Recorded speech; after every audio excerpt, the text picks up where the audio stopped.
Hey everyone, and welcome back to Voices of the Soul.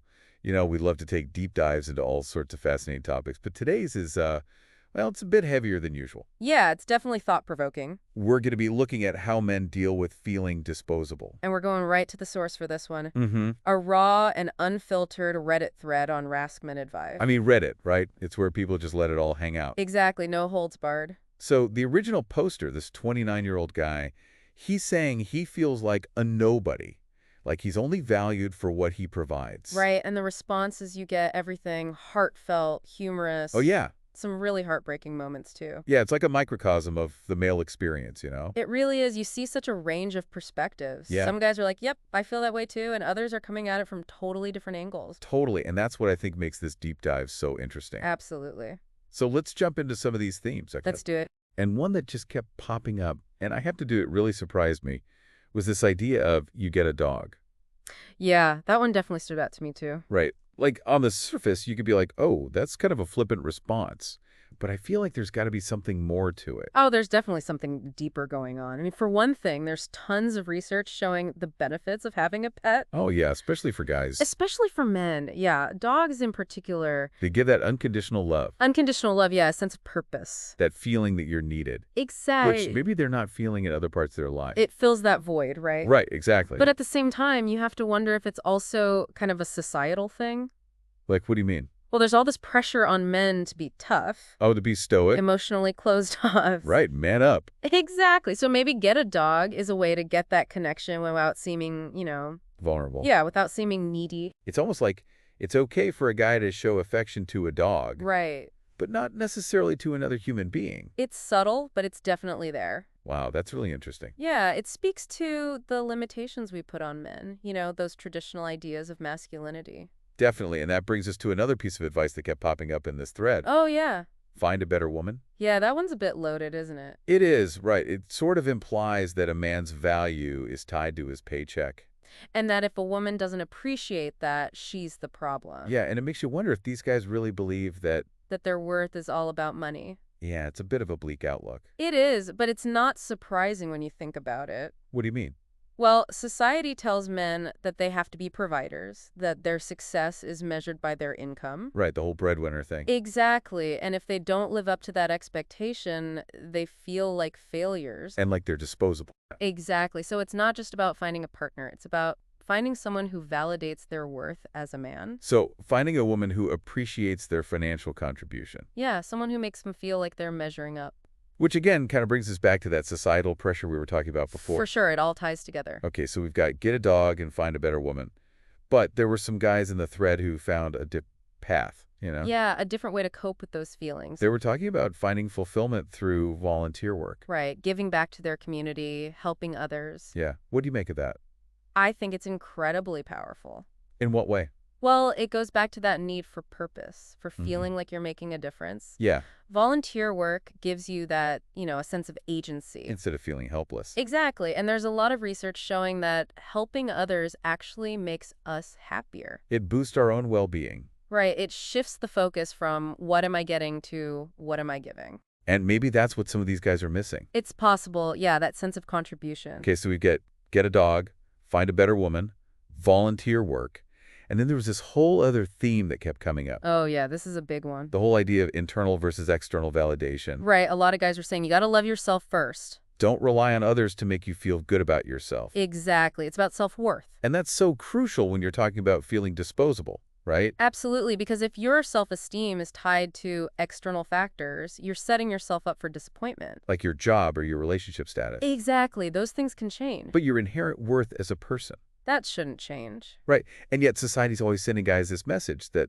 their worth is tied to their success. Their achievements, their strength, their ability to provide. It's like this impossible catch-22. It really is, and it highlights the need to challenge those traditional ideas of masculinity. To redefine what it means to be a man in the 21st century. Absolutely. And to create a space where men feel comfortable expressing their vulnerability. Without fear of judgment. Exactly, because vulnerability is not weakness, it's actually a strength. It's the foundation of genuine connection. Yeah, it allows us to be seen for who we truly are. Okay, so we've covered a lot of ground here. We have.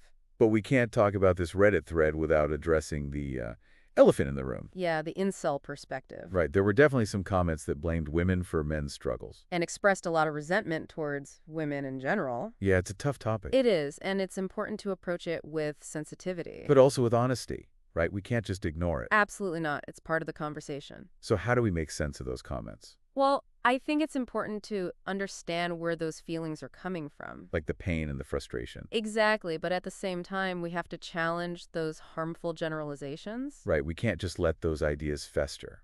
And it's crucial to avoid those online echo chambers where those negative perspectives get amplified. Because the internet can be a breeding ground for extremism. It can, so it's important to be critical of the information we consume online. To fact check, to consider different perspectives. Right, to think for ourselves. And to remember that just because someone's expressing pain, it doesn't give them a free pass to be hateful. Exactly. There's a difference between acknowledging someone's feelings and condoning their behavior. And we need to be really careful about drawing that line. Absolutely, especially in a forum like Reddit where things can get very heated very quickly. Yeah, it's a slippery slope for sure.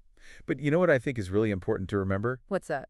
Not every guy in that thread was feeling that way. Oh, right. Not everyone felt disposable. Exactly. There were a lot of men who were describing really healthy, fulfilling relationships. Where they felt loved and appreciated. Exactly. And I think that's so important to highlight. To show that it's not all doom and gloom. Right? It's not all negativity. Like there are men out there who feel seen and valued for who they are. And not just for what they bring to the table. Exactly. So what do you think makes those relationships different? Well, a lot of those guys talked about shared values. Yeah, having similar goals and priorities. Exactly, and open communication. Being able to really talk to each other. Right, and really listening to each other, too. Yeah, and there was this sense of mutual respect. Like they genuinely appreciated each other's strengths. And supported each other's weaknesses. Exactly. It was more about being partners. Than about fulfilling some kind of societal expectation. Right, and I think that speaks to a larger shift that's happening in our culture. Like what? Well, those old-fashioned ideas about masculinity, they're starting to crumble. Which is a good thing, right? Oh, absolutely. It's opening up so many more possibilities for men. To be themselves, to express their emotions. Exactly, and to find fulfillment in all areas of their lives. So it's not just about finding the right woman, it's about creating a space where men can be their authentic selves. And where they feel valued for who they are, not just for their role as a provider. And speaking of societal expectations, you mentioned earlier that pressure on men to be emotionally stoic. Right, that whole man-up mentality. How do you think that contributes to feeling disposable? Well, it puts men in this impossible double bind.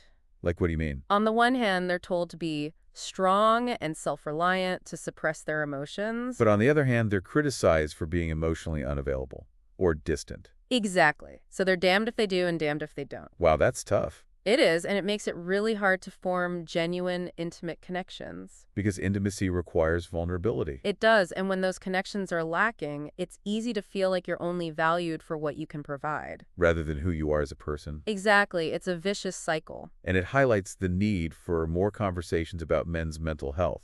Oh, absolutely. We need to create spaces where men feel safe to express their emotions. To seek help when they need it. And to challenge those harmful stereotypes that keep them trapped. And that's a big part of what we're trying to do with this deep dive. It is, yeah, to raise awareness, to start a dialogue. Because ultimately, it's not just about men's well-being, it's about everyone's well-being. Right, those limiting beliefs about masculinity, they hurt everyone. They limit our capacity for connection, for intimacy, for empathy. Exactly, so it's in everyone's best interest to challenge those norms. And to create a more inclusive and equitable society. Where everyone feels safe to be themselves. Okay, so we've talked about the negative side of this thread, but I also want to acknowledge some of the positive coping mechanisms the guys mentioned. Oh yeah, there were some great suggestions. Like what? Well, a lot of guys talked about finding solace in hobbies. Like what kind of hobbies? Oh, everything from playing music to woodworking to gardening. It's about finding something that brings you joy.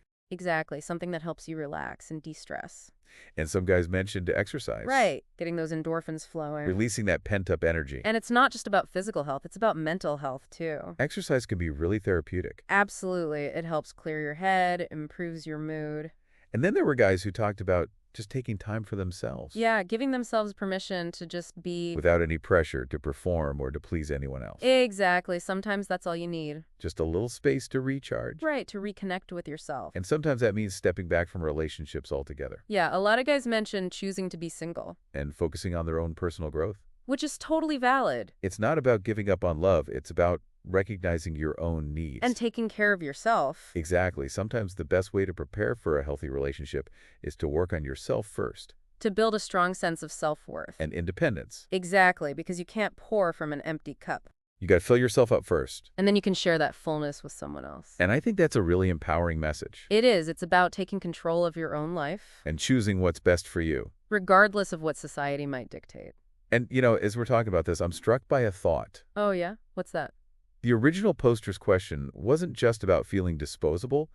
It was about feeling loved for what he provides. That's an interesting point. Like, he was equating love with being useful. With having something to offer. Which raises some really tricky questions about the nature of love. It does, yeah, because true love shouldn't be transactional. It shouldn't be about what you can get from someone. Right. It should be about who they are at their core. About their values, their personality, their spirit. Exactly. Those are the things that really matter in a relationship. Not their job title or their bank account balance. And that kind of love, it takes time to develop. It takes effort. It takes vulnerability. It does. It's about being willing to let someone see the real you. Flaws and all. Exactly, and accepting them for who they are, too. So it's not just about finding someone who meets your needs. It's about finding someone who you want to grow with. To learn from. To build a life with. And who challenges you to be your best self. And loves you unconditionally. Exactly. That's the kind of love we all deserve. Okay, so we've talked about the negative experiences, the societal pressures, the alternative coping mechanisms. I have. But I want to circle back to those guys who are describing healthy relationships. Yeah, those guys who felt loved and valued. Exactly, because I think their stories are so important. They remind us that it is possible to break free from those limiting expectations. And to create relationships that are based on mutual respect and appreciation. And a deep connection of the heart. And I think that's a really hopeful message. It is. It shows that there's another way. A better way. Yeah, it really gives you hope. But it also makes you wonder, how do we make that the norm? How do we create a society where men don't feel disposable? Exactly, where they feel seen and valued for who they are. That's the big question, isn't it? It is, and I don't think there's an easy answer. No, it's a complex issue. It's going to take a lot of work. A lot of effort from a lot of people. So where do we even begin? Well, I think it starts with awareness. Like, what do you mean? We need to talk about those societal expectations. The ones that tell men they can't express their emotions. Exactly. Those expectations are harmful. They're limiting. They contribute to those feelings of inadequacy. And disclosability. Right. And it's not just about men. It impacts everyone. It does, because when men are taught to suppress their emotions. It affects their relationship. With their partners, their friends, their family. Even their kids. Exactly. So it's in everyone's best interest to challenge those norms. To create a more inclusive society. Where everyone feels safe to express themselves. And I think a big part of that is changing the way we think about strength and vulnerability. Oh, absolutely. We need to stop equating masculinity with stoicism. With emotional suppression. Right. We need to start valuing vulnerability. Because it's not a weakness. That's a strength. It's what allows us to connect with each other on a deeper level. To build real intimacy. And that's something we need to teach boys from a young age. To show them that it's okay to express their feelings. To ask for help when they need it. To be themselves without shame. And it's not just about what we tell them. It's about what we model for them. Exactly. Men need to see other men being vulnerable. Expressing their emotions. Seeking support. It's about breaking down those walls of silence. And creating a culture where men feel safe to be themselves. As we're talking about this, I keep thinking about this idea of worthiness.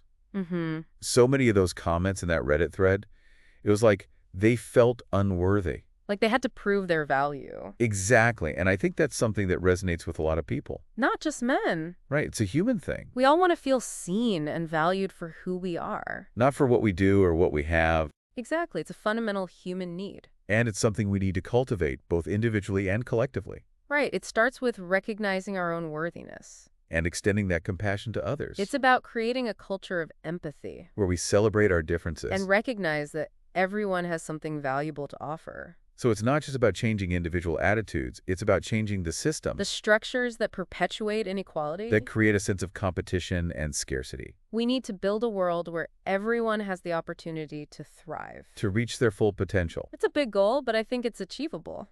I agree. And I think this Reddit thread, as tough as it was to read, yeah, it was a good reminder that we need to have these conversations. To challenge our assumptions. To keep pushing for change. It's been a really thought-provoking discussion. It has. And I think we've all learned a lot. I know I have. So to our listeners, thank you for joining us on this deep dive. We hope you found it insightful. And we encourage you to keep the conversation going. Share your thoughts in the comments. And if you're enjoying Voices of the Soul, please consider subscribing to Shauna Polidge's YouTube channel. And sharing this episode with your friends. It really helps us reach a wider audience. And until next time, keep exploring, keep questioning, and keep striving to create a world where everyone feels valued for who they are. Thanks for joining us on this deep dive. We'll see you next time on Voices of the Soul.